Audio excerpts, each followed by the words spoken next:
cookie review.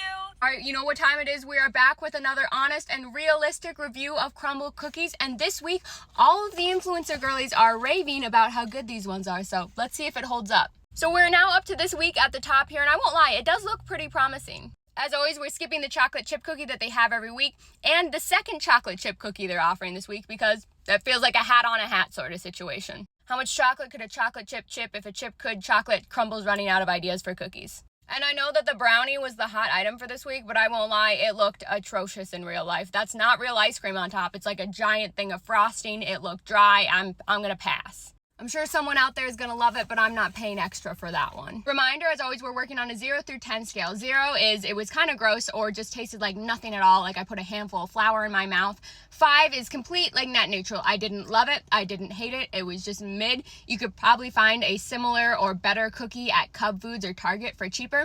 And then 10 is like, oh my gosh, you got to run out and try this. This is an amazing cookie. Let's start with the ultimate peanut butter because it smells amazing. It is smelling up this whole car and I am obsessed with peanut butter cookies.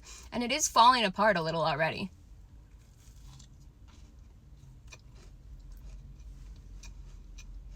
Now, whilst it's hard to mess up a peanut butter cookie, they still manage to do it slightly, I will say. Similar to a lot of their other cookies, it doesn't taste enough like peanut butter for me. And a lot of people are saying it's because they load up on flour to cheap out on the rest of their supplies. And that's starting to make sense the more weeks we go on with this. I'm going to give it a 2 out of 10 because it was moist and still cooked well, but it didn't really taste like anything. You could easily find a better peanut buttery cookie anywhere else. Next, we got the Oreos and cream milkshake.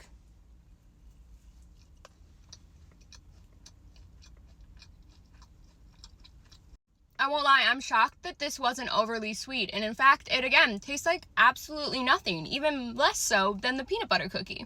But I'm going to give it a 2 because it is perfectly baked. It just somehow tastes like absolutely nothing. Finally, the pumpkin cake cookie.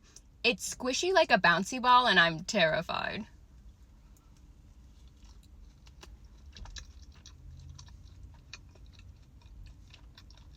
I will say flavor-wise, it is absolutely delicious, and they cooked it decently through, but texture-wise, this is more like a scone and not really a cookie.